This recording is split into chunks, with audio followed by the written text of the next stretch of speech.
नमस्कार मित्रांनो, NET SET paper 1 अर्थात जनरल पेपरच्या तयारीमधला दुसरा टॉपिक ज्याच्याविषयी आज आपण बोलणार आहोत तो म्हणजे रिसर्च ॲप्टिट्यूड. मित्रांनो, या रिसर्च ॲप्टिट्यूडमधला जो सिलेबस आहे त्यातले काही ऑब्जेक्टिव्ह प्रश्न आहेत त्या संदर्भात आपण या लेक्चरमधून माहिती घेणार आहोत. मित्रांनो, रिसर्च हा शब्द दोन शब्दांपासून बनलेला आहे. री आणि सर्च, री म्हणजे अगेन, पुन्हा पुन्हा. SEARCH सर्च म्हणजे लुकिंग फॉर न्यू इन्फॉर्मेशन, काहीतरी नवीन माहितीचा शोध घेणं. त्यामुळे ज्या वेळेला आपण रिसर्च असं म्हणतो त्यावेळेला नवीन माहितीचा शोध घेणं म्हणजे research. Taking new information or trying to look for new information म्हणजे रिसर्च असं आपण म्हणू शकतो. Substantial knowledge about how research is conducted is called research aptitude. Aptitude म्हणजे काय? Ability to do something. काहीतरी करण्याची वृत्ती असेल तर त्याला म्हणतात ॲप्टिट्यूड. रिसर्च करण्याची जी वृत्ती असते त्याला म्हणतात रिसर्च ॲप्टिट्यूड. त्यामुळे substantial knowledge about how research is conducted is called as research aptitude. मित्रांनो, हे डेफिनेशनल पार्ट आहे. व्हॉट इज मीन बाय री, what is mean by search, what is research, what is aptitude and what is research aptitude. याच्यावर आधारित असाच एक प्रश्न normally विचारला जातो डेफिनेशनलवर. 1-2-10 प्रश्न सेटच्या परीक्षेत आलेला आहे. कोणता? तर which of the following is not correct. 4 option आहेत. Research is systematic activity, research adds to the existing knowledge, researcher should adjust the finding according to popular beliefs values, आणि चौथा option researcher should have critical thinking. मित्रांनो, पहिला option correct आहे. सिस्टमॅटिकच असला पाहिजे research. दुसरं म्हणजे एक्झिस्टिंग नॉलेजमध्ये काहीतरी ॲड व्हायला पाहिजे. चौथा म्हणजे क्रिटिकल थिंकिंग रिसर्चरचं असलं पाहिजे. पण रिसर्चचे जे फाइंडिंग असतात त्या फाइंडिंग्स या ॲक्च्युअल सॅम्पलवर आधारित जशा येतील त्याच ठेवायच्या असतात. काहीतरी बिलीफ आहे, व्हॅल्यूज आहेत म्हणून तशा बदलायच्या नसतात, मॉडिफाय करायच्या नसतात. त्यामुळं कुठली गोष्ट रिसर्चमध्ये करेक्ट नाही आहे या 4 मधली तर number 3, researcher should adjust the findings according to popular beliefs values. या टाईपचा ऑब्जेक्टिव्ह प्रश्न या डेफिनेशनल पार्टवरती येत असतो. मित्रांनो, आपण पहिल्या भागाबद्दल आत्ता बोललेलो आहोत. पहिला भाग जो आपण बोललेलो आहोत तो म्हणजे कोणता आहे? तर रिसर्च म्हणजे काय किंवा रिसर्चची एकूणच डेफिनेशन काय प्रकारची आहे याच्यावरती आपण चर्चा केलेली आहे. मित्रांनो, आता पुढच्या भागाकडं, दुसऱ्या भागाकडं आपण जाणार आहोत. Characteristics of research. मित्रांनो, आपण रिसर्चची डेफिनेशन काय आहे याच्याबद्दल आत्ताच बोललेलो आहोत. रिसर्च म्हणजे trying to look for new information. नवीन माहितीचा शोध घेणं म्हणजे रिसर्च, अशी आपण एक सोपी व्याख्या केली. रिसर्चच्या अनेक व्याख्या अनेक तज्ज्ञांनी केलेल्या आहेत, पण जस्ट आपल्याला इथे कन्सेप्ट समजून घ्यायचे, कारण ऑब्जेक्टिव्ह प्रश्न आपल्याला सोडवायचे आहेत रिसर्च ॲप्टिट्यूडमध्ये. त्यामुळं आपण अत्यंत सोपी व्याख्या घेतलेली आहे. इथे काही कुठं व्याख्या पाठ करायची, लिहायची अशातला प्रकार नाही आहे. दुसरी महत्त्वाची गोष्ट अशी की रिसर्च ॲप्टिट्यूड हा टॉपिक का ॲड केला आहे असं बरेच लोक विचारतात. टीचिंग ॲप्टिट्यूड पहिला टॉपिक आहे, इट्स ओके, कारण तुम्हाला असिस्टंट प्रोफेसर लेक्चरर बनायचं आहे. व्हाय रिसर्च ॲप्टिट्यूड? तर नेटची परीक्षा ही रिसर्च स्कॉलरसाठी पण असते आणि असिस्टंट प्रोफेसरसाठी असते. GRF असते बघा, ज्युनियर रिसर्च फेलो. हे रिसर्चसाठी असतात, रिसर्च प्रोजेक्टवर फेलो म्हणून काम करण्यासाठी असतात. त्यांना देखील नॉलेज मिळावं म्हणून ही रिसर्च ॲप्टिट्यूड ॲड केलेला आहे. दुसरी महत्त्वाची गोष्ट म्हणजे जरी आपण असिस्टंट प्रोफेसर झाले, शिकवत असलो तरी आपल्या विषयातल्या लेटेस्ट डेव्हलपमेंट काय आहेत याच्या संबंधी आपल्याला संशोधन करता यावं, माहिती मिळावी, यासाठी आपला रिसर्च ॲप्टिट्यूड चांगला असला पाहिजे, स्टडी झाला पाहिजे. त्यामुळं हा टॉपिक तिथं ॲड केलेला आहे असं मला तुम्हाला सांगावंसं वाटतं. मित्रांनो, कॅरेक्टरिस्टिक्स ऑफ रिसर्च किंवा रिसर्चच्या ज्याला आपण वैशिष्ट्य म्हणतो ती कुठली आहेत? तर पहिलं वैशिष्ट्य आहे ऑब्जेक्टिव्हिटी. ऑब्जेक्टिव्हिटी म्हणजे काय? तर इम्पार्शल राहणं, पर्सनल बायस त्यात कोणताही नसणं, याला म्हणतात objectivity. Being impartial about things. Subjectivity त्यात असायला नाही पाहिजे. मला काय आवडतं, मला काय वाटतं याचा प्रभाव नसला पाहिजे.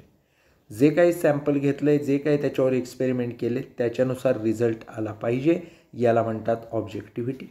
मला काय आवडतं याला तिथं सब्जेक्टिव्हिटीला स्थान असता कामा नये. 2+2 = 4च झालं पाहिजे. 2+2 = 3 किंवा 5 होता कामा नाही आहे. That is what is objectivity. Second किंवा दुसरी जी कॅरेक्टरिस्टिक्स असते ती म्हणजे रिलायबिलिटी.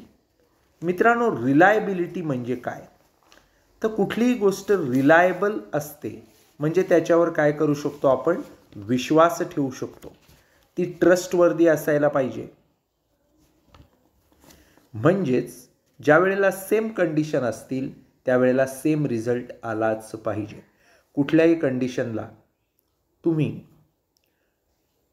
एखादा प्रयोग केला तर त्याचा रिझल्ट हा सेम येणं गरजेचं आहे. मी आता घरी बसून बेरीज केली काय, कॉलेजमध्ये बसून केली काय किंवा प्रवासात कुठे केली काय, 5+5 10च येत असतात. त्याचप्रमाणे आपण जर हायड्रोजनचे 2 अणू आणि ऑक्सिजनचा 1 अणू घेतला आणि प्रयोगशाळेत पाणी तयार केलं तर ते होतच असतं. H2O त्याचं सूत्र आहे. त्यामुळं काय तर रिलायबल म्हणजे ट्रस्टवर्दी, एखाद्या गोष्टीवर विश्वास ठेवता यावा असाच तो रिसर्च असला पाहिजे. कुठल्याही कंडिशनमध्ये केला तर जी कंडिशन असेल त्या कंडिशनला त्या रिसर्चचे रिझल्ट तेच आले पाहिजेत. त्यामुळे तो ट्रस्टवर्दी असला पाहिजे, हे महत्त्वाचं आहे. त्यानंतर जी महत्त्वाची कॅरेक्टरिस्टिक्स असते रिसर्चची ती म्हणजे व्हॅलिडिटी. व्हॅलिड म्हणजे वैध, ज्याला आपण मराठीत म्हणतो ते म्हणजे व्हॅलिड. जसं आपल्याला एखादी गोष्ट करायची आपण प्लॅन केला आहे तसाच तो होणं म्हणजे वैध किंवा valid. As per plan research आपण केलेला असतो.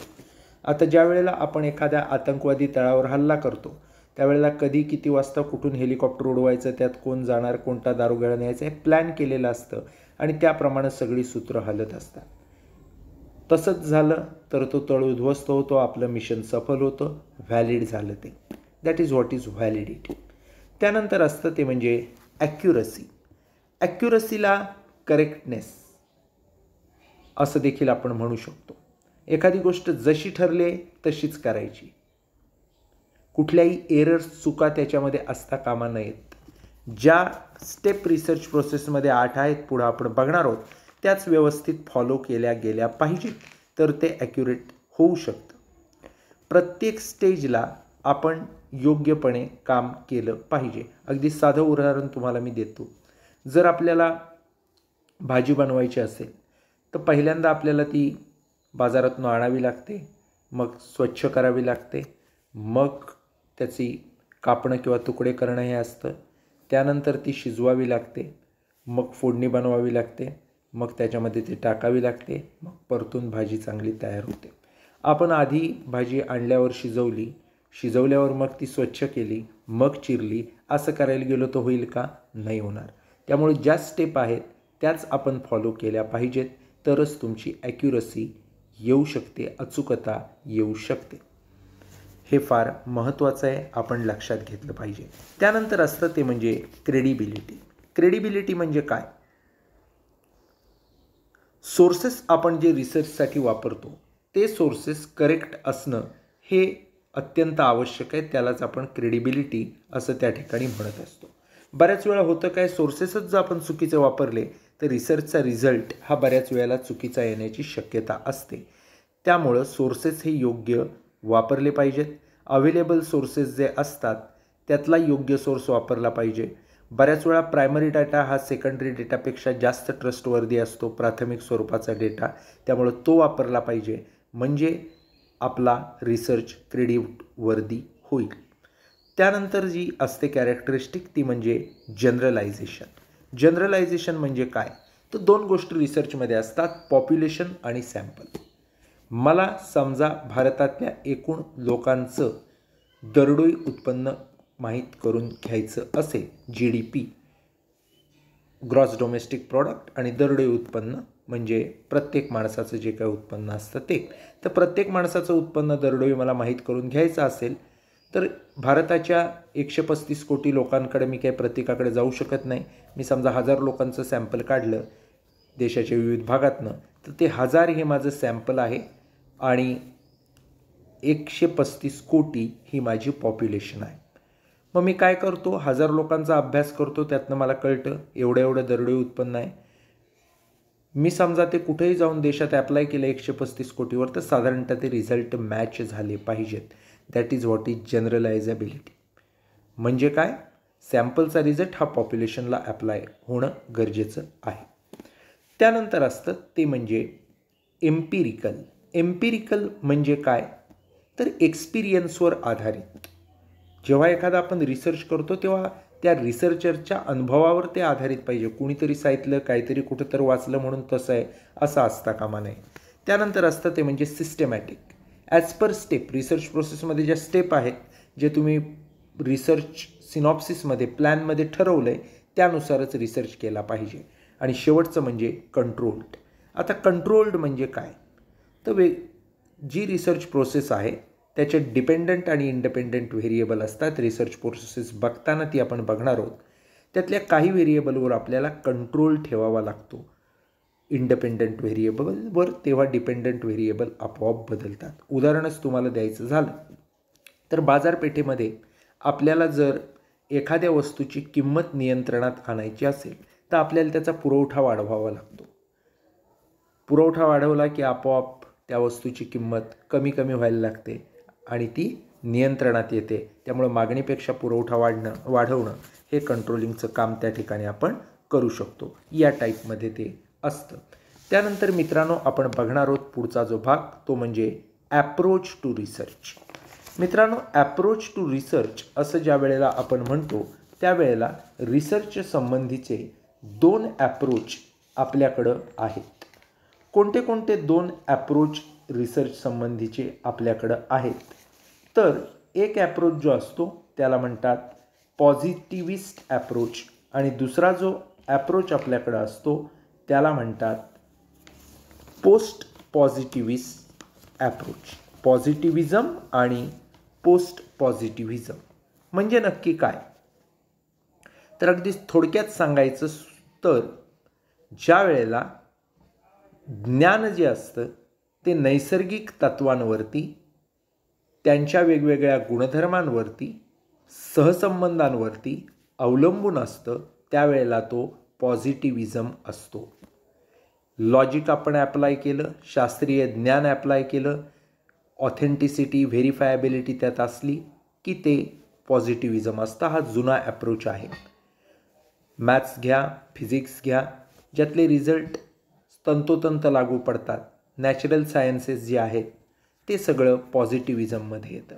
पोस्ट पॉझिटिव्हिजम हे याच्याबरोबर वेगळं असतं. पोस्ट पॉझिटिव्हिजममध्ये काही गोष्टींना स्थान असतं. उदाहरणार्थ इंट्युशन काय, आपलं परसिप्शन काय आहे, जजमेंट काय आहे, व्ह्यू पॉईंट काय आहे, याला देखील त्याच्यामध्ये महत्त्व असतं. पॉझिटिव्हिजममध्ये फक्त क्वांटिटेटिव्ह गोष्टी येतात, 1 + 1 = 2. सफरचंद पडलंच वरून तर ते खालीच पडतं, या गोष्टी पॉझिटिव्हिजममध्ये येतात. पोस्ट पॉझिटिव्हिजममध्ये सोशल सायन्सेसशी रिलेटेड बऱ्याच गोष्टी येतात, ज्याच्यामध्ये नॅचरल सायन्ससारखं scientific phenomena, logic, arithmetic accuracy हे असतंच असं नाही, पण intuition, perception, judgement, view point या गोष्टींवर ते आधारित असतात. त्यामुळं जेव्हा आपण पॉझिटिव्हिजम म्हणतो तेव्हा त्यात क्वालिटेटिव्ह आणि क्वांटिटेटिव्ह याच्यापैकी फक्त क्वांटिटेटिव्ह ॲप्रोच येतो. जेव्हा आपण पॉझिटिव्हिजम म्हणतो तेव्हा त्यात क्वांटिटेटिव्ह ॲप्रोच येतो. पोस्ट पॉझिटिव्हिजममध्ये क्वालिटेटिव्ह आणि क्वांटिटेटिव्ह अशा दोन्ही गोष्टी येत असतात. ही बेसिक गोष्ट आपण त्या ठिकाणी लक्षात ठेवणं गरजेचं आहे. मित्रांनो, आत्ताच आपण ज्या रिसर्चच्या कॅरेक्टरिस्टिकबद्दल बोललो त्याच्या संबंधी एक प्रश्न बऱ्याच वेळेला विचारला जातो, 1-2दा आलेला आहे. Which of them is not characteristic of good research? खालीलपैकी कोणती चांगल्या रिसर्चची कॅरेक्टरिस्टिक नाही?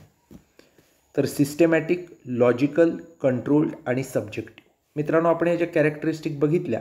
त्यात सिस्टमॅटिक आहे बघा, लॉजिकल आहे, त्यानंतर कंट्रोल्ड आहे, पण कुठेही तुम्हाला सब्जेक्टिव्ह दिसणार नाही. ऑब्जेक्टिव्ह ही रिसर्चची कॅरेक्टरिस्टिक आहे. त्यामुळे सब्जेक्टिव्ह ही कॅरेक्टरिस्टिक त्या ठिकाणी आपल्याला नाही हे सिद्ध होतं. ते आपलं या प्रश्नाचं उत्तर आहे. तर अशा पद्धतीनं देखील काही प्रश्न उत्तरं या ठिकाणी विचारली जाऊ शकतात. मित्रांनो, यानंतर पुढच्या ज्या भागाकडं आपण जाणार आहोत तो भाग म्हणजे आपल्या रिसर्च करण्यासाठीच्या मेथड्स किंवा पद्धती कोणत्या स्वरूपाच्या असतात, ज्याला काही लोक प्रकार असं देखील म्हणत असतात रिसर्चचे. That's there question. तर तो कोणता असतो? तर साधारणतः जे तुम्हाला स्लाईडमध्ये दिसत आहेत ते प्रकार असू शकतात. पहिला असतो क्वांटिटेटिव्ह रिसर्च. क्वांटिटेटिव्ह म्हणजे काय? तर किती, हाऊ मेनी, हा प्रश्न ज्या ठिकाणी आपण विचारू शकतो त्याला क्वांटिटेटिव्ह म्हणतात. याच्यामध्ये नेहमी क्वांटिटीवर, संख्येवर फोकस असतो. नंबर्स किंवा आकडे याच्यामधून शोधणं हा उद्देश असतो. उदाहरणच तुम्हाला द्यायचं झालं तर समजा माझ्या TYBCOMच्या वर्गामध्ये 100 विद्यार्थी आहेत. त्याच्यामधले किती विद्यार्थी 6 फूटपेक्षा जास्त उंचीचे आहेत, हा माझा जर रिसर्चचा प्रश्न असेल तर मला क्लिअरली 100च्या 100 मुलांची मी जी उंची मोजली तर मला कळू शकतं 11 जणांची उंची ही किती आलेली आहे, 6 फुटापेक्षा जास्त आलेली आहे. अशा वेळी मी म्हणू शकतो की 100पैकी 11 जणांची उंची ही 6 फुटापेक्षा जास्त आहे. अशा पद्धतीनं मला माहिती मिळू शकते. आता ही जी गोष्ट मला कळली त्याला मी काय म्हणू शकतो? 100पैकी 11 जणांची उंची काय आहे, 6 फुटापेक्षा जास्त आहे. आता समजा 11 ऐवजी 10 माझं उत्तर आलं तर अगदी सोपं होईल मला. 1/10 1/10 100पैकी 10 लोकांची उंची किती आहे? 6 फुटापेक्षा जास्त आहे. आणि याच्यावरून मी जनरलायझेशन करेन की माझ्या कॉलेजला हे असं आहे, म्हणजे महाराष्ट्रातल्या एकूण कॉलेजेसमध्ये अशी स्थिती असते. 1/10 मुलं ही 6 फुटापेक्षा जास्त उंचीची असतात. असं 10-20 कॉलेजचं सॅम्पल घेऊन मी काढू शकतो. हे झालं क्वांटिटेटिव्ह. मित्रांनो, क्वालिटेटिव्ह याच्याबरोबर उलट असतं, गुणात्मक. आता गुणात्मक पद्धती काय असते? तर याच्यामध्ये आकडे महत्त्वाचे नसतात, किती महत्त्वाचं नसतं, हाऊ मेनी महत्त्वाचं नसतं, तर व्हाय महत्त्वाचं असतं, का महत्त्वाचं असतं, कारण शोधून काढणं महत्त्वाचं असतं, रिझन्स बिहाइंड हाईट. आता या 1/10 मुलांची उंची 6 फुटापेक्षा जास्त आहे, बाकीच्यांची 6 फुटापेक्षा कमी आहे, याच्यामागची कारणं काय हे शोधून काढण्याचं काम क्वालिटेटिव्ह किंवा गुणात्मक रिसर्च करतो. मग मी जेव्हा कारणं शोधायला लागेल, त्यांच्याशी चर्चा करेल, त्यांची वेगवेगळे सामाजिक आर्थिक गोष्टी बघेन किंवा त्यांच्या मेडिकलशी रिलेटेड गोष्टी बघेन, तेव्हा मला कळेल जेनेरिक काही गोष्टी असतील, जेनेटिक गोष्टींनंतर काही गोष्टी या इटिंग हॅबिट्सशी रिलेटेड असतील, काही गोष्टी ह्या त्यांच्या सोशिओ इकॉनॉमिक स्टेटसशी असतील. अशा पद्धतीनं मला बऱ्याच गोष्टी समजून येतील आणि मग मी ती काहींची उंची 6 फुटापेक्षा का जास्त आहे त्याची कारणं शोधून काढू शकतो आणि का कमी आहे त्यांची हे कारणं शोधून काढू शकतो. मित्रांनो, ज्या वेळेला हा रिसर्च केला जातो त्यावेळेला 2 गोष्टी त्याच्यात विचारात घेतल्या जातात. पैकी एक असते ती म्हणजे डिडक्टिव्ह आणि दुसरी असते इंडक्टिव्ह. जनरलायझेशन करताना हे डिडक्टिव्ह आणि इंडक्टिव्ह हे महत्त्वाचं असतं. डिडक्टिव्ह म्हणजे काय आणि इंडक्टिव्ह म्हणजे काय? तर इंडक्टिव्ह म्हणजे स्पेसिफिक टू जनरल, ठराविक गोष्टीवरून एकूणकडं जाणं, छोट्यावरून मोठ्याचा निष्कर्ष काढणं, सॅम्पलवरून पॉप्युलेशन संबंधी निष्कर्ष काढणं. काय झालं, रत्नागिरी जिल्ह्यामधल्या कॉलेजेसमधल्या मुलांच्या उंचीसंबंधी मला निष्कर्ष काढायचा आहे. माझं एक जे कॉलेज आहे, समजा 30 कॉलेज आहेत, पैकी माझ्या कॉलेजच्या मुलांची उंची मी मोजली आणि तिथून मला निष्कर्ष मिळाला की 10% मुलांची उंची ही 6 फुटापेक्षा जास्त असते. त्यावरून हे झालं माझं स्पेसिफिक माझ्या कॉलेजपुरतं. त्याच्यावरून जनरलायझेशन करताना मी काय करेन, तर रत्नागिरी जिल्ह्यातल्या कॉलेजेसच्या मुलांची सरासरी 1/10 मुलांची उंची किंवा 10% मुलांची उंची 6 फुटापेक्षा जास्त आहे. म्हणजे एका माझ्या कॉलेजचा अभ्यास केला पण अख्ख्या जिल्ह्यातल्या कॉलेजेसची उंची काय केली मी त्यानुसार ठरवली, त्यासंबंधी अंदाज बांधला. याला म्हणायचं generalisation. From specific to general, स्पेसिफिककडून जनरलकडे, सॅम्पलकडून पॉप्युलेशनकडे जाणारं जे असतं त्याला म्हणतात इंडक्टिव्ह रिसर्च. त्यानंतर डिडक्टिव्ह. डिडक्टिव्ह रिसर्च म्हणजे काय? जनरलकडनं स्पेसिफिककडे येणारं. जनरलकडनं स्पेसिफिककडे येणारं जे असतं त्याला म्हणतात डिडक्टिव्ह रिसर्च. उदाहरणच तुम्हाला द्यायचं झालं तर मी उदाहरण काय देईन? तर एक निष्कर्ष आलेला आहे मी काढलेला की रत्नागिरी जिल्ह्यातली जी विद्यार्थी आहेत कॉलेजचे त्यातले 10% विद्यार्थी हे 6 फुटापेक्षा जास्त उंचीचे. त्यावरून मी निष्कर्ष काढेन की माझ्या कॉलेजचे विद्यार्थी हे 10% 6 फुटापेक्षा जास्त उंचीचे आहेत. म्हणजे मी काय केलं या ठिकाणी? पूर्ण जिल्ह्यातली उंची जी आहे ते जनरलाइज स्टेटमेंट होतं की 35 एकूण कॉलेज आहेत त्यातलं जनरलाइज रिसर्च करून काढलेलं स्टेटमेंट होतं की हे असं 10% विद्यार्थी 6 फुटापेक्षा जास्त उंचीचे आहेत. त्याच्यावरून त्या 35पैकी एक माझं कॉलेज आहे त्या कॉलेजचं मी स्पेसिफिक काढलं की माझ्या कॉलेजचे 10% विद्यार्थी 6 फुटापेक्षा जास्त उंचीचे आहेत. This is what is deductive. So inductive म्हणजे स्पेसिफिककडून जनरलकडं जाणं आणि डिडक्टिव्ह म्हणजे जनरलकडून स्पेसिफिककडं येणं. अशा पद्धतीनं हे असतं. त्यानंतर मित्रांनो ज्याच्याबद्दल आपण बोलणार आहोत तो म्हणजे एक्सपेरिमेंटल रिसर्च. एक्सपेरिमेंटल रिसर्च म्हणजे काय? तर एखादा प्रयोग करून त्यानुसार आपण जर रिसर्च केला तर त्याला एक्सपेरिमेंटल रिसर्च असं म्हटलं जात असतं. एक्सपेरिमेंटल रिसर्चमध्ये बऱ्याच वेळा लॅबोरेटरीमध्ये प्रयोग केले जातात. बऱ्याच वेळा सोशल सायन्समध्ये जर आपण बघायचं झालं तर समाज हीच एक लॅब समजून समाजातल्या वेगवेगळ्या घटकांवर प्रयोग करून निष्कर्ष काढले जात असतात. त्यानंतर ज्या वेळेला आपण हिस्टॉरिकल रिसर्च असं म्हणतो त्यावेळेला त्याच्यामध्ये आपण पूर्वीच्या काळातल्या ज्या काही इव्हेंट्स आहेत, घटना ज्या काही घडून गेलेल्या आहेत भूतकाळात, त्याचा वापर करून त्यातल्या फॅक्ट्स समजून घ्यायचा प्रयत्न करतो आणि त्याची कारण परिणाम यांची मीमांसा करतो, त्यांचं रिलेशन जुळवू पाहतो. त्याला हिस्टॉरिकल रिसर्च असं म्हणतात. क्वालिटेटिव्ह स्वरूपाचा हा हिस्टॉरिकल रिसर्च असतो. त्यानंतर बऱ्याच वेळा डिस्क्रिप्टिव्ह रिसर्चवर प्रश्न विचारला जातो. तर डिस्क्रिप्टिव्ह रिसर्च म्हणजे काय? तर जी रिसर्च मेथड ही काय करत असते? तर पॉप्युलेशन असेल, फेनॉमिना असेल, याच्या कॅरेक्टरिस्टिक वैशिष्ट्य ही आपल्याला सांगत असते, वर्णन करत असते. त्याला डिस्क्रिप्टिव्ह रिसर्च असं म्हटलं जातं. हा देखील क्वालिटेटिव्ह टाईपचा असतो. ज्या वेळेला आपण एक्सपेरिमेंटल म्हणतो त्यावेळेला तो बऱ्याच वेळा क्वांटिटेटिव्ह स्वरूपाचा असा रिसर्च असलेला आपल्याला दिसून येतो. मित्रांनो यानंतर ज्या आपण पुढच्या भागाकडे जाणार आहोत तो म्हणजे स्टेप्स इन रिसर्च. रिसर्च ज्या वेळेला आपण करतो त्यावेळेला त्या प्रोसेसमध्ये काही स्टेप्स असतात, काही मुद्दे दिलेले असतात, त्यांच्या आधारे आपल्याला तो रिसर्च करायचा असतो. मित्रांनो कोणत्या कोणत्या स्टेप्स या रिसर्चमध्ये असतात? तर रिसर्चमधल्या स्टेप्स म्हणत असताना पहिली स्टेप असते ती म्हणजे फॉर्म्युलेशन ऑफ रिसर्च प्रॉब्लेम. आपल्याला रिसर्च प्रॉब्लेम फॉर्म्युलेट करायचा असतो, तयार करायचा असतो. आता रिसर्च प्रॉब्लेम आपण कसा तयार करतो?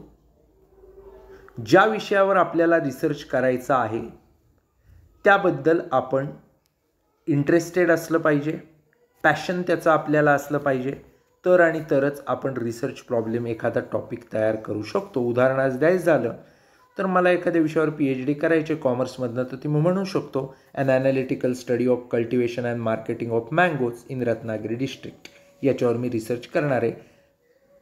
हा माझा रिसर्च टॉपिक झाला. मग मी ठराविक प्रॉब्लेम शोधून काढणार की समजा रत्नागिरी जिल्ह्यात अशा अशा पद्धतीनं रिसर्च प्रत्येक तालुक्यामध्ये मँगो उत्पादन कुठल्या तालुक्यात जास्त, कुठल्या तालुक्यात कमी आहे. समजा म्हणायचं झालं तर मार्केटिंग चॅनल सगळ्यात पॉप्युलर कोणता आहे, प्रॉब्लेम्स कोणते कोणते येतात मँगो ग्रोअर्सला, त्याच्यावर उपाय काय काय आहेत आणि त्या मार्गानं मी तो रिसर्च करू शकतो. अशा पद्धतीनं प्रॉब्लेम शोधायला लागतो. दुसरं असतं रिव्ह्यू ऑफ लिटरेचर. लिटरेचर म्हणजे काय तर अदर रिसर्चर्सनी जो रिसर्च अगोदर आपल्या केलेला असतो त्याच्या ज्या काही फाइंडिंग्ज असतात त्या विचारात घेऊन ज्या विषयावर रिसर्च झालेला नाही आहे त्या विषय आपल्याला शोधून काढून त्याच्यावर रिसर्च करायचा असतो. अदर रिसर्चरचा रिसर्च किंवा रिव्ह्यू ऑफ लिटरेचर यातनं आपल्या रिसर्चला बेस मिळत असतो. त्यानंतर असतं ते म्हणजे डेव्हलपमेंट ऑफ हायपोथिसिस. हायपोथिसिस म्हणजे काय? The tentative generalisation the validity of which is remains to be tested. म्हणजे काय? तर साधारण हे प्रश्न असतात जे व्हॅलिड आहेत की नाही आपल्याला टेस्ट करून बघायचं असतं. उदाहरणच द्यायचं झालं तर मी ज्या वेळेला रिसर्च करतो त्यावेळेला मला असं उदाहरण द्यावंसं वाटतं की जे विद्यार्थी अभ्यास करतात ते पास होतात, हा माझा हायपोथिसिस असतो. याचाच अर्थ जे विद्यार्थी अभ्यास करत नाहीत ते फेल होतात. पण बऱ्याच वेळेला असं आढळतं, 3 इडियट्स फिल्म तुम्ही बघितलं असेल तर आमिर खान तिथं अभ्यास करत नाही पण चांगल्या मार्काने पास होतो. का? कारण तो ऑब्झर्वेशन देखील करत असतो. म्हणजेच काय, मी जो हायपोथिसिस टाकला होता की अभ्यास करतात ते पास होतात, तो इथं लागू नाही पडला. 100 मुलावर 50 मुलावर प्रयोग करून मी ते बघतो. जर माझं खरं झालं तर माझा हायपोथिसिस हा एक्सेप्ट होतो, नाही खरं झालं तर तो रिजेक्ट होतो. या पद्धतीत हायपोथिसिस असू शकतो. त्यानंतर असतं फॉर्मिंग रिसर्च डिझाईन. आता रिसर्च डिझाईन म्हणजे काय, तर रिसर्च एकूण कसा आपण करणार आहोत त्याचं एक डिझाईन तयार केलं जातं, त्याला म्हणतात रिसर्च डिझाईन. मग त्याच्यामध्ये सॅम्पलिंग डिझाईन असतं, डेटा कलेक्शनशी रिलेटेड, ॲनालिसिसशी रिलेटेड प्रत्येक गोष्टीचं डिझाईन असतं. आता आपल्याला ज्या वेळेला एखादी फिल्म आहे एखाद्या चांगल्या नामांकित प्रोड्युसरची, ती चांगली आहे का वाईट हे आपल्याला बघायचं असेल तर आपण त्याचं ऑब्झर्वेशन करू, त्याच्यावर आलेले लेख वाचू, फिल्म बऱ्याच वेळा बघू, तज्ज्ञांशी चर्चा करू, या गोष्टी करू. जेव्हा आपल्याला एखादी केमिकल रिएक्शन बघायची असेल आपण लॅबमध्ये जाऊ. म्हणजेच काय, त्या रिसर्चला जसं जसं आपल्याला तो कॅरी करता येईल त्या पद्धतीचं डिझाईन करणं याला म्हणतात फ्रेमिंग रिसर्च डिझाईन. त्यानंतर महत्त्वाचं असतं ते म्हणजे डेटा कलेक्शन. मित्रांनो, डेटा 2 स्वरूपाचा असतो, माहिती प्रायमरी आणि सेकंडरी, प्राथमिक आणि द्वितीय. ज्या वेळेला आपण डेटा स्वतःहून नवीन कलेक्ट करतो तेव्हा त्याला प्रायमरी डेटा म्हणतात. बऱ्याच वेळेला आपण डेटा हा दुसऱ्याने कलेक्ट केलेला वापरतो, त्यावेळेला त्याला सेकंडरी डेटा असं म्हणतात. याच्यासाठी वेगवेगळी टूल आहेत. आपण क्वेश्चनेअर बनवू शकतो, शेड्यूल बनवू शकतो, इंटरव्ह्यूज घेऊ शकतो आणि त्या मार्गानं किंवा ऑब्झर्वेशन करू शकतो आणि डेटा कलेक्ट करू शकतो. कलेक्ट केलेल्या डेटावर वेगवेगळ्या मार्गानं आपण प्रोसेस करत असतो. यानंतरची जी स्टेप असते ती म्हणजे डेटा ॲनालिसिस. डेटाचा ॲनालिसिस करणं, याच्यासाठी आपण काय काय वापरू शकतो, तर मेजर्स ऑफ सेंट्रल टेंडन्सी असतात, मीन, मोड, क्वार्टाईल, स्टँडर्ड डेव्हिएशन, मीन डेव्हिएशन, अशी काही मेजर्स ऑफ व्हेरिएशन देखील असतात.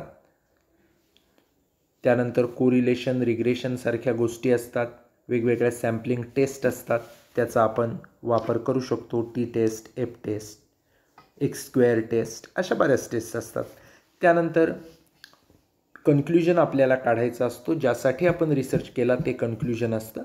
हा कन्क्ल्युजन आपल्याला कसा मिळू शकतो, तर आपला हायपोथिसिस एक्सेप्ट झाला तर आपण जे मानलं होतं त्याप्रमाणे असतं, नाही झाला तर मानलं नसतं त्याप्रमाणे होतं. उदाहरणच द्यायचं झालं तर आपलं समजा रिसर्च आपण करतो आहे आणि आपल्याला माहिती मिळवायची आहे की समजा आंबा उत्पादक जे रत्नागिरी जिल्ह्यातले आहेत ते डायरेक्ट कस्टमरला काय करतात, जास्तीत जास्त माल विकतात. आपण जेव्हा रिसर्च केला, माहिती घेतली, त्यातून कळलं की 90% लोक अशा पद्धतीने डायरेक्ट जर देत असतील तर येस, तोच आपला कन्क्ल्युजन असू शकतो. त्यानंतर असतं रिपोर्ट फाइंडिंग, म्हणजे ज्या फाइंडिंग झालेल्या असतात या रिसर्चच्या प्रोसेसमधनं. मग फाइंडिंग कोणत्या कोणत्या आलेल्या असतात, तर फाइंडिंग अनेक प्रकारच्या आलेल्या असतात. आपण ठरवल्याप्रमाणे, काही आपण ठरवलं त्याच्या विरुद्ध, तर त्या फाइंडिंग ज्या असतात त्या फाइंडिंग्ज आपण काय करत असतो, लोकांसमोर मांडत असतो. ते आपला कन्क्ल्युजन असू शकतो. मित्रांनो, इथे एक गोष्ट मला नमूद करावीशी वाटते, ती म्हणजे सॅम्पलिंगबद्दलची. मित्रांनो, सॅम्पलिंग म्हणजे काय, तर वेगवेगळ्या प्रकारचे सॅम्पल्स कशा पद्धतीनं केले जातात. आता सॅम्पलिंग म्हणजे काय, तर आपण रिसर्च करत असताना ज्याचा रिसर्च करतोय त्यावेळेला आपण जे एकूण ठरवलेलं आहे ते ठरवलेलं जे असतं त्याला आपण म्हणत असतो काय, तर त्याला आपण म्हणत असतो पॉप्युलेशन. आणि या पॉप्युलेशनपैकी जेवढ्या गोष्टींबद्दल आपण बोलणार असतो त्याला म्हणतात सॅम्पलिंग. पॉप्युलेशन म्हणजे काय, तर एकूण. आता दरडोई उत्पन्नाचं मगाशी मी तुम्हाला जे बोललो, त्या दरडोई उत्पन्न जर भारतातल्या 135 कोटी लोकांचं मला काढायचं, ते 135 कोटी लोक हे माझं काय आहे, पॉप्युलेशन आहे. ऑल ओव्हर इंडिया मी त्यातले 5000 लोक निवडले तर ते माझं काय आहे, सॅम्पल आहे. हे सॅम्पल निवडण्याच्या काही पद्धती असतात, त्याला सॅम्पलिंग मेथड असं म्हटलं जातं. आपण ज्या वेळेला भात शिजायला ठेवतो त्यावेळेला काही शिजला की नाही बघायला सगळा भात खाऊन बघत नाही, तर त्यातली 1-2 शिता हातावर घेऊन ती चाखून बघतो आणि त्या शितावरनं भाताची परीक्षा म्हण देखील झालेली आहे तयार. आपल्याला कळून येतं की भात शिजला की नाही. त्यालाच म्हणायचं सॅम्पलिंग. अगदी सोप्या भाषेत 2 पद्धती सॅम्पलिंगच्या असतात, प्रोबॅबिलिटी आणि नॉन प्रोबॅबिलिटी. प्रोबॅबिलिटी म्हणजे काय, तर ज्या पद्धतीमध्ये ग्रुपमधल्या प्रत्येक ॲटमला सिलेक्ट व्हायचा सेम चान्स असतो, सॅम्पल बनण्याचा सेम चान्स असतो, त्याला म्हणतात प्रोबॅबिलिटी. नॉन प्रोबॅबिलिटी म्हणजे काय, ग्रुपमधल्या प्रत्येक ॲटमला सेम चान्स नसतो. तुम्हाला माहीत आहे, डायस जेव्हा आपण एखादा उडवतो तेव्हा त्याला 6 बाजू असतात. कुठलीही गोष्ट जेव्हा आपण उडवतो 6 बाजू असलेली, ज्याला डायस म्हटलं जातं, तेव्हा त्याला 6 बाजू असतात. अगदी साधा एखादा इरेझर किंवा खोडरबर घेऊन तुम्ही उडवलात तरी त्याला 6 बाजू असणार. बरोबर आहे का? नाही, इरेझर ज्या वेळेला तुम्ही उडवाल तेव्हा त्याला किती बाजू असतील? 6च असणार. तर अशा पद्धतीने 6 बाजू असतात आणि तो पडून कुठल्याही 6 पैकी एका बाजूवर खाली पडतो, कारण त्याच्या सगळ्या बाजू सेम असतात. त्यामुळे ज्या बाजूवर पडेल त्या बाजूवर तो थांबू शकतो. त्यावेळेला जर प्रत्येक 6 बाजूंपैकी प्रत्येक बाजूला वर येण्याचा चान्स असतो, म्हणजेच काय 1/6 ही त्याची प्रोबॅबिलिटी असते, 1/6. त्याला म्हणतात प्रोबॅबिलिटी सॅम्पलिंग, प्रत्येक ॲटमला समान चान्स निवडून येण्याचा. या प्रोबॅबिलिटी सॅम्पलिंगमध्ये बऱ्याच मेथड असतात. लॉटरी मेथड असते, सिम्पल रँडम सॅम्पलिंग असतं, क्लस्टर असतं, स्ट्रॅटिफाईड असतं, सिस्टमॅटिक असतं, बऱ्याच मेथड असतात. त्यानंतर नॉन प्रोबॅबिलिटी म्हणजे काय, तर रिसर्चर बऱ्याच वेळेला, आता 135 कोटी लोकांचं दरडोई उत्पन्न बघायचं आहे, ते 135 कोटी लोकांमधनं मी काही डायरेक्टली सॅम्पल निवडू शकत नाही, तर माझ्या कन्व्हिनियन्सनी, माझ्या सोयीनं मी सॅम्पल निवडणार. म्हणजे प्रत्येकाला इक्वल चान्स नाही आहे. उदाहरणार्थ कन्व्हिनियंट सॅम्पलिंग आहे, quota sampling, snowball sampling, judgemental sampling, purposive sampling, याच्यामध्ये नॉन प्रोबॅबिलिटी मेथड वापरलेली असते. प्रत्येक ॲटमला इक्वल चान्स निवडून येण्याचा असत नाही. यानंतर मित्रांनो ज्याच्याबद्दल आपण बोलणार आहोत पुढे जाण्यापूर्वी, ते म्हणजे व्हेरिएबल. मित्रांनो व्हेरिएबल म्हणजे काय, तर व्हेरिएबल कशाला म्हणायचं, तर व्हेरिएबल म्हणजे काय, जे फिक्स नाही ते व्हेरिएबल, जे स्थिर नाही ते चल. व्हेरिएबल म्हणजे चल आणि स्थिर म्हणजे फिक्स. तर any element, feature, factor that is liable to vary or change. कुठलेही घटक जो बदलणारा असतो, जो स्थिर राहू शकत नाही, जो बदलतो, त्याला काय म्हणायचं, व्हेरिएबल असं म्हणतात. अगदी साधी गोष्ट आहे, आपण मॅथमॅटिक्समध्ये सोडवत असताना एक्स आणि वाय बऱ्याच वेळेला चल मानतो. उदाहरणच द्यायचं झालं तर मुलाचं वय बापाच्या वयाच्या 2-3 होतं, 10 वर्षापूर्वी आता काहीतरी झालेलं आहे. याच्यावरची उदाहरणं, एक सामायिक समीकरणं आपण सोडवतो.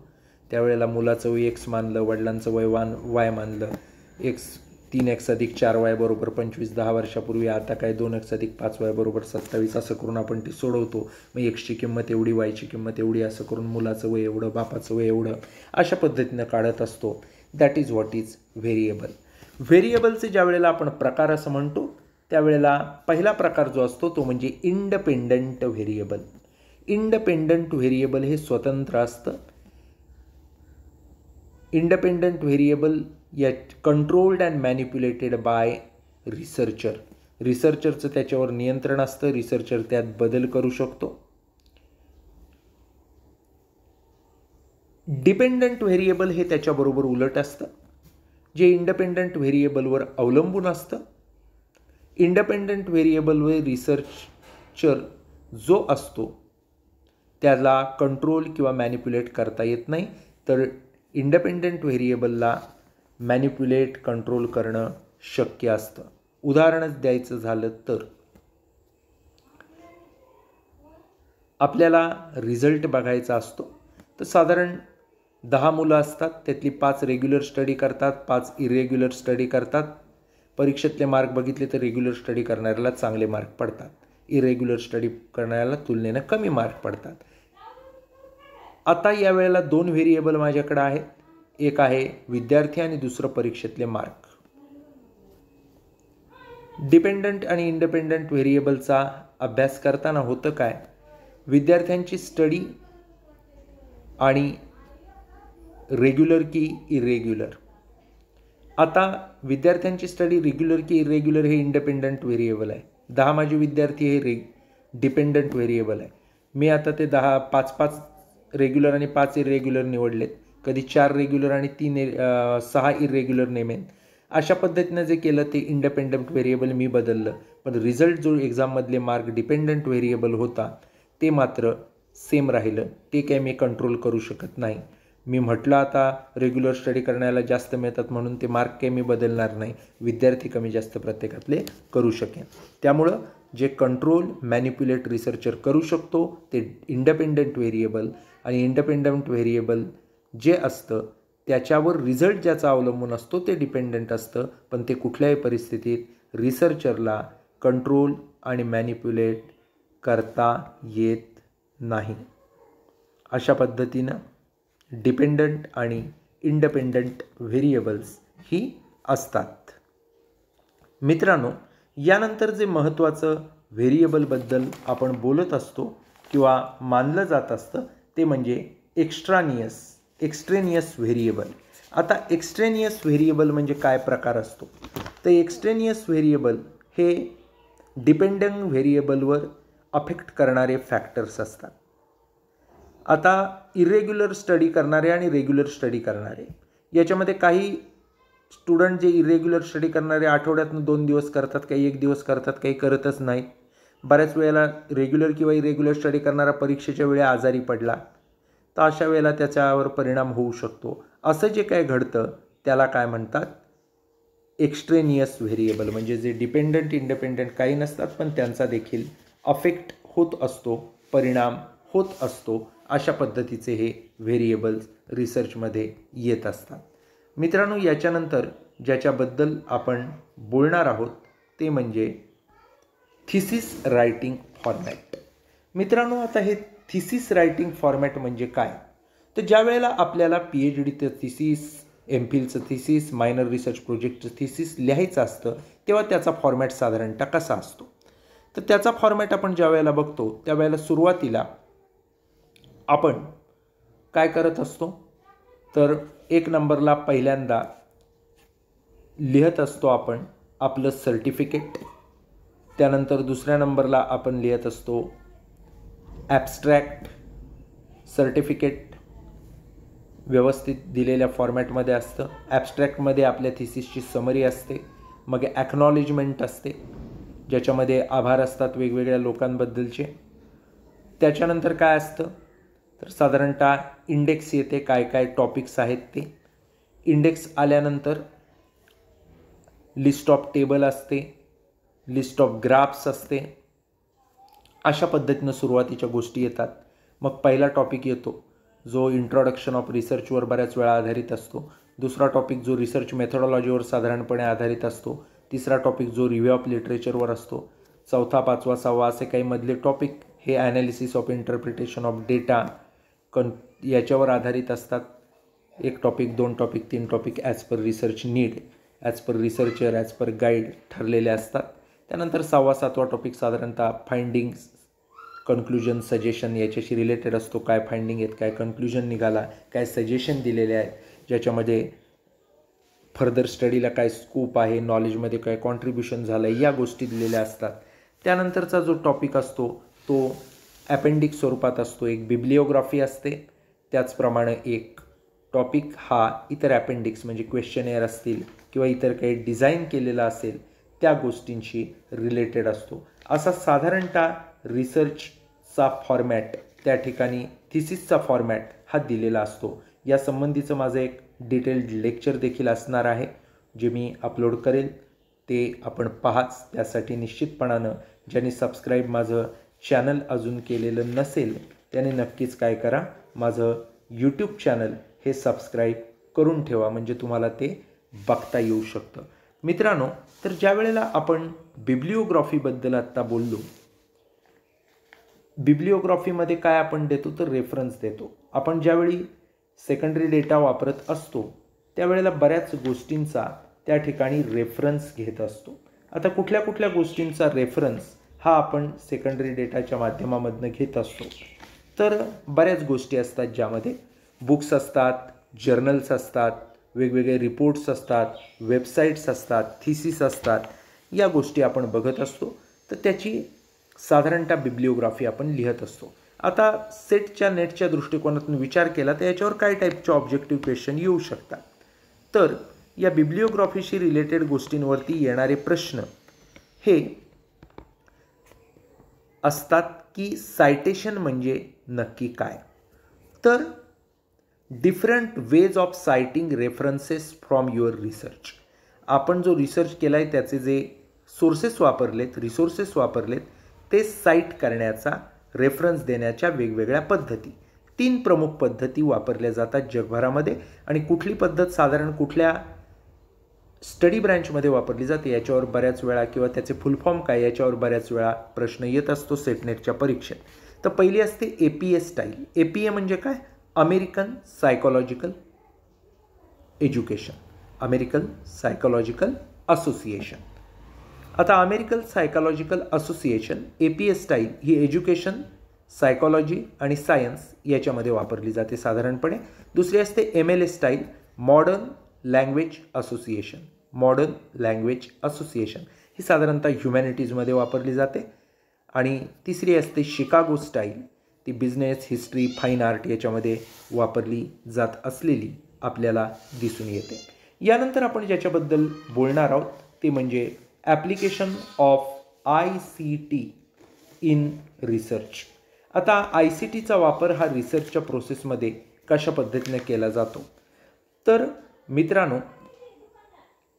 ICTचा वापर रिसर्चमध्ये बऱ्याच मोठ्या प्रमाणावर होतो.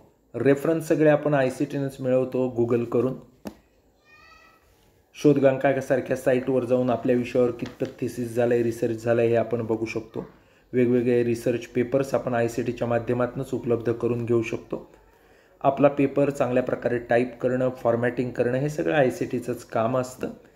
त्याचप्रमाणे वेगवेगळी रिसर्च टूल जसं की मायक्रोसॉफ्ट एक्सेल असेल, गुगल स्कॉलर असेल, रिसर्च गेट असेल, ट्रेलो असेल, स्कॅनमेकर असेल, याचा आपण वापर करू शकतो.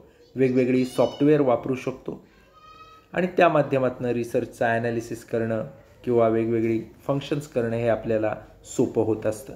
तर रिसर्च टूल कोणती आहेत, सॉफ्टवेअर कोणती आहेत याच्यावर बऱ्याच वेळा प्रश्न येत असतो की हे यातलं नाही आहे, हे टूल आहे, हे सॉफ्टवेअर आहे, अशा टाईप प्रश्न येत असतो आणि तो आपल्याला सॉल्व करणं त्या ठिकाणी गरजेचं असतं. मित्रांनो, आपण जो शेवटचा भाग बघणार आहोत याच्यामधला तो म्हणजे रिसर्च एथिक्स. कुठल्याही गोष्टीमध्ये एथिक्स असणं हे गरजेचं असतं. What is right and wrong, morality याच्याशी एथिक्स रिलेटेड असतात. Moral principles that govern research process means research ethics. रिसर्चची जी प्रक्रिया आहे ती नियंत्रित करणारी अशी जी काही मॉरॅलिटीवर आधारित अशी तत्त्व आहेत त्यांना म्हणतात रिसर्च एथिक्स. रिसर्च एथिक ज्या वेळेला आपण म्हणतो तेव्हा रिसर्चमध्ये ऑब्जेक्टिव्हिटी असायला पाहिजे. कुठलाही वैयक्तिक बायस असता कामा नये, सब्जेक्टिव्हिटी असता कामा नये. दुसरं महत्त्वाचं म्हणजे रिसर्चमध्ये फॉल्सिफिकेशन, फॅब्रिकेशन आणि प्लॅगॅरिझम असायला नाही पाहिजे. फॉल्सिफिकेशन म्हणजे काय, तर चुकीच्या माहितीवर आधारित रिसर्च, डेटा चुकीचा वापरला तर येणारे कन्क्ल्युजन चुकीचेच येणार. फॅब्रिकेशन केलेलं नसलं पाहिजे. आपल्याला 500 लोकांचे इंटरव्ह्यू घ्यायचे, 100-200चे घेतले, बाकीच्यांचे खोटेच लिहिले आणि काहीतरी आपल्याला पाहिजे तसं त्यांच्या तोंडून वदवून घेतलं, हे झालं फॅब्रिकेशन ऑफ डेटा. प्लॅगॅरिझम नाही पाहिजे. अगोदरच्या कोणीतरी काहीतरी केलं आहे तेच आपण वापरलं, नाही चालणार, त्याला म्हणतात प्लॅगॅरिझम. आता बऱ्याच वेळेला प्लॅगॅरिझमची सॉफ्टवेअर आहेत त्यात पकडलं जाऊ शकतो, पण बऱ्याच वेळा लोकांना सवय असते की वेगळ्या शब्दात ते मांडायचं, पण बेसिक आयडिया लोकांची चोरलीच, दॅट इज ऑल्सो प्लॅगॅरिझम. तर प्लॅगॅरिझम असता कामा नये. ऑनेस्टी असली पाहिजे रिसर्चरच्या पार्टवर. डेटा कलेक्शन असेल, डेटा ॲनालिसिस असेल, रिपोर्टिंग असेल किंवा इव्हन इन्फॉर्म कन्सेंट असेल, या प्रत्येक गोष्टीमध्ये एथिक्स पाळली गेली पाहिजेत.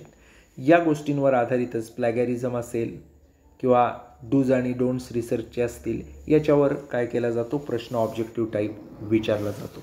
मित्रांनो, आपण दुसरा टॉपिक रिसर्च ॲप्टिट्यूड याच्याबद्दलची माहिती या लेक्चरच्या माध्यमामधनं घेतलेली आहे आणि रिसर्च ॲप्टिट्यूडवर वेगवेगळ्या प्रकारे प्रश्न कसे विचारले जाऊ शकतात हे आपण या टॉपिकच्या माध्यमातून पाहिलं आहे. वेगवेगळ्या कन्सेप्ट बघितल्या आहेत. तुम्हाला काही शंका असेल तर मला निश्चितपणाने विचारा. लाईक करा, कमेंट करा, शेअर करा, चॅनल सबस्क्राईब करा, म्हणजे उरलेले जे 8 टॉपिक्स आहेत त्याच्यावरचे देखील व्हिडिओ तुम्ही बघू शकाल. ऑब्जेक्टिव्ह क्वेश्चन सेट्स मी आपले जे व्हॉट्सअप ग्रुप आणि टेलिग्राम ग्रुप आहे त्याच्यावरती शेअर करत असतो, ते देखील बघा. निश्चितपणाने भेटूयात. या ठिकाणी थांबूयात. थँक्यू. धन्यवाद.